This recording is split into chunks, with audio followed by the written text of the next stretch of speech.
सिन्दूरारुणविग्रहां त्रिनयनां माणिक्यमौलिस्फुरत्तारानायकशेखरां स्मितमुखीमापीनवक्षोरुहां पाणिभ्यामलिपूर्णरत्नचषकं रक्तोत्पलं बिभ्रतीं सौम्यां रत्नघटस्थरक्तचरणां ध्यायेत्परामम्बिकाम्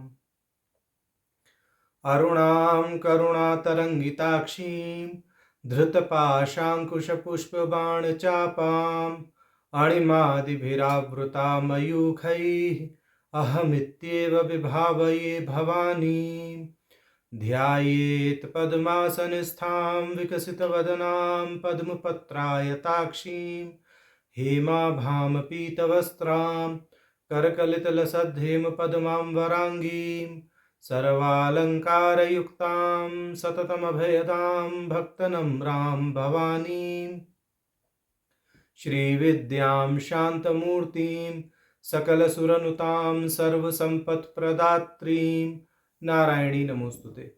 ललिता सहस्रनाम सौभाग्य भास्कर भाष्य की श्रृंखला में हम भगवती के 753 तक के नामों का भाष्य देख चुके थे।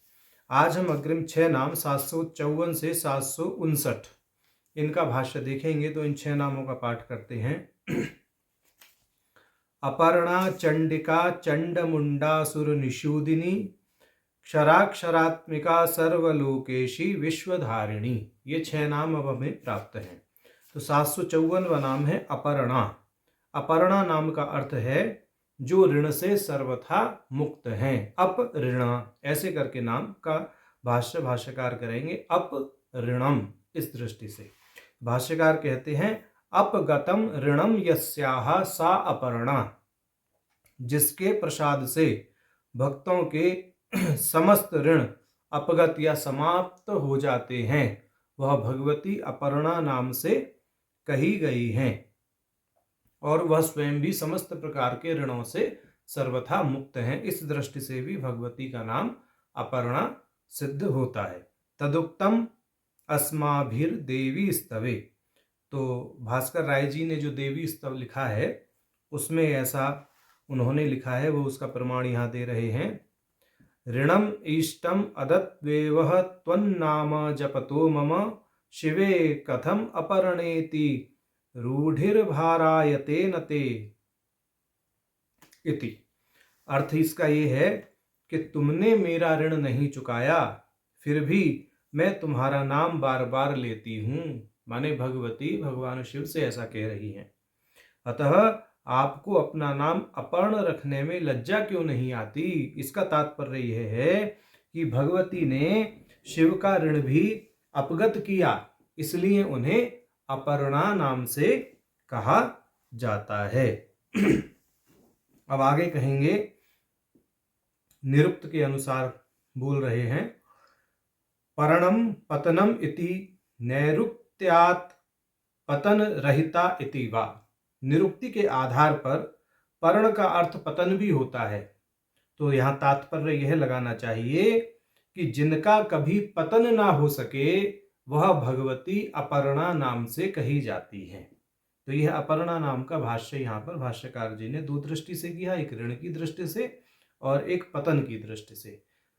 अब आगे भाष्यकार जी कालिका पुराण और ब्रह्मांड पुराण का वचन देकर के भगवती की तपस्या को केंद्र में रखते हुए कहेंगे कि अपनी तपस्या के समय भगवती ने पर्ण को भी खाना यानी सूखे पत्तों को भी खाना स्वीकार नहीं किया। इसलिए भगवती का नाम अपर्णा पड़ा। अब ये कहते हैं पर्णम अपि अदनीयत्वेन न विद्यते यस्याहा तपस्यन्त्या इति वा तदुक्तम कालिका पुराणे। कह रहे हैं जिन्होंने अपने आहार में सूखे पत्तों को भी स्वीकार नहीं किया, अर्थात सूखे पत्तों को भी त्याग दिया, वह भगवती अपर्णा कहलाई। कालिका पुराण का वचन है। तदुक्तम कालिका पुराणे आहारे त्यक्त पर्णा भूद्यस्माधित हिमवतः सुता तेन देवेरपर्णेति कथिता पृथ्वी मंडले। कि हिमवान की कन्या पार्वती को भी देवता अपर्णा कहते हैं, क्योंकि उन्होंने जब तपस्या की थी तब वे सूखे पत्तों को भी नहीं खाती थीं, सूखे पत्तों को भी स्वीकार नहीं करती थीं। इति ब्रह्मांड पुराण में भी ऐसा ही वचन है। अपर्णा तु निराहारा ताम माता प्रत्यभाषते इत्यत्र प्रथम चरणे नेयमेव व्युत्पत्तिर ध्वनिता। ऐसा यहाँ पर भाष्यकार जी ने ब्रह्मांड पुराण का वचन उद्धृत करके अपने कथन को प्रमाणित किया है। अब 755वां नाम हमें प्राप्त है चंडिका।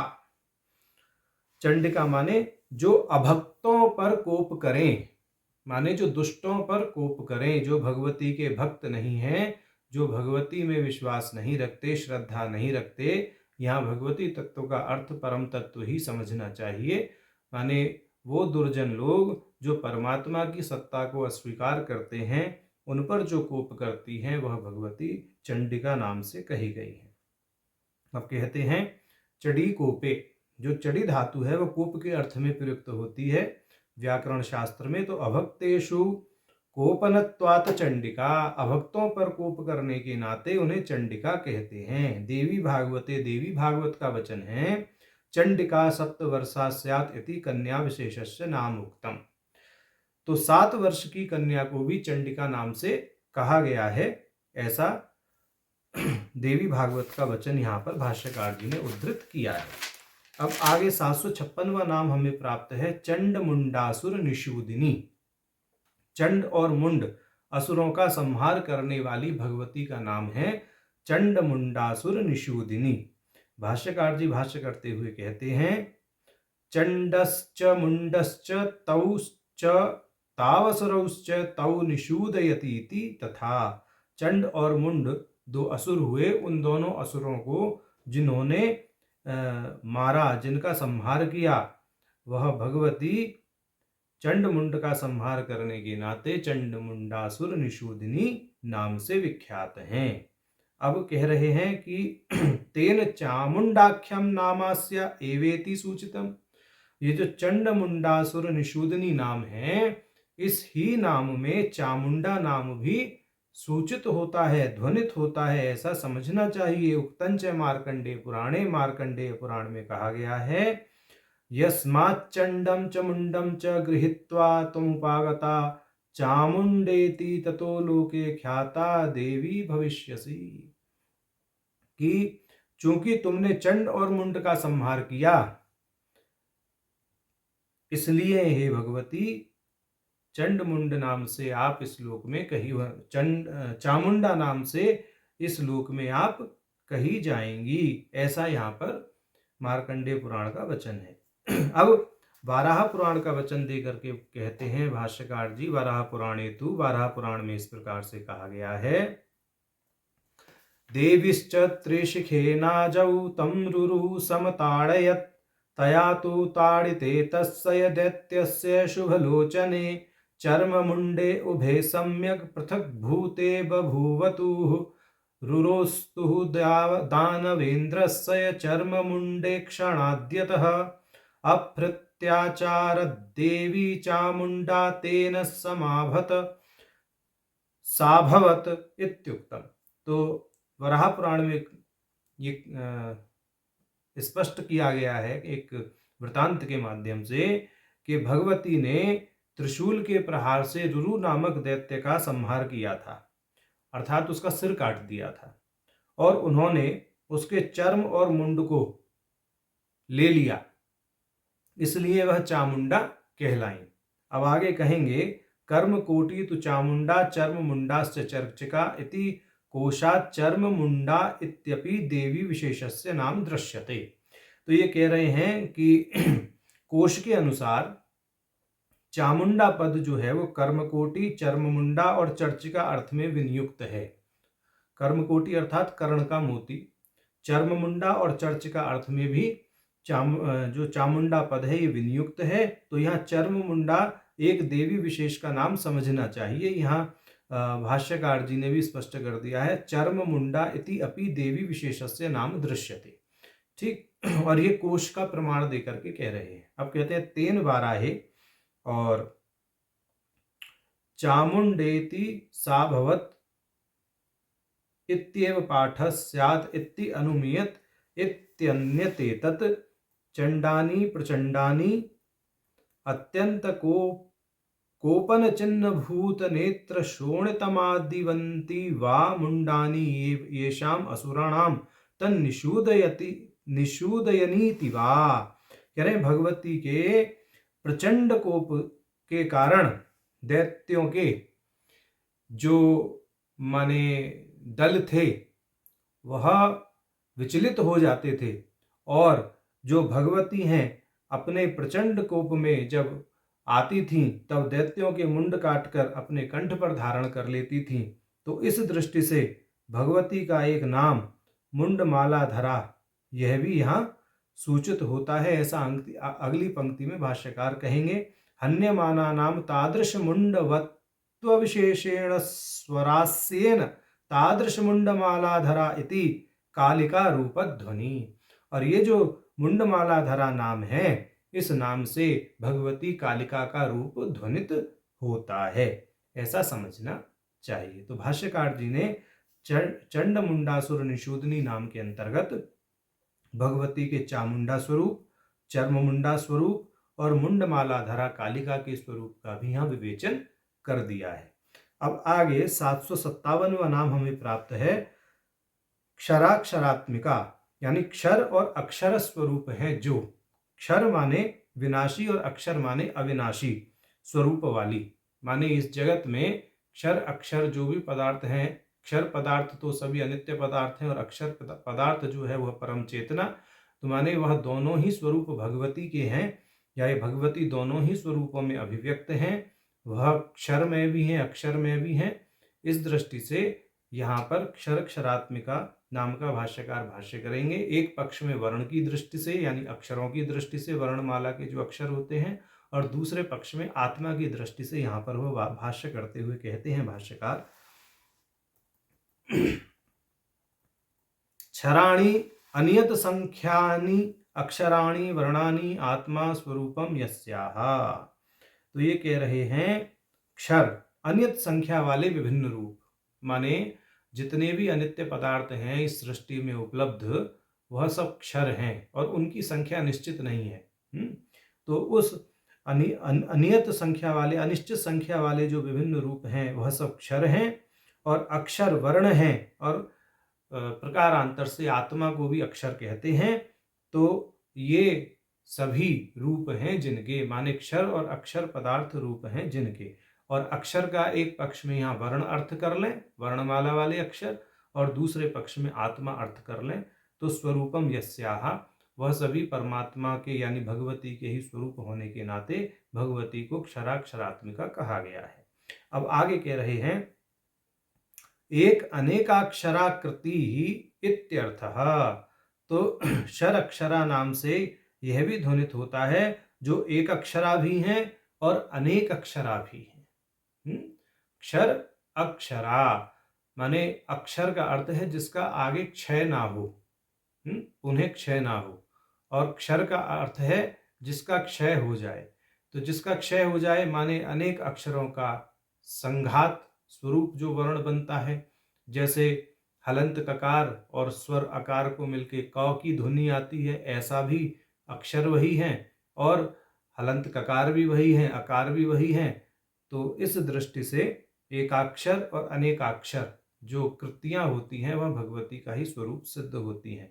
एकाक्षर में आकार को मान लीजिए, अनेकाक्षर में जो माने सम्मिलित जो अक्षर होते हैं वो भी, उनको भी माना जा सकता है। तो इस दृष्टि से समस्त प्रकार के अक्षर और अक्षरों के समुच्चय, समस्त बीज मंत्र, वह सभी भगवती का ही स्वरूप सिद्ध हो जाते हैं।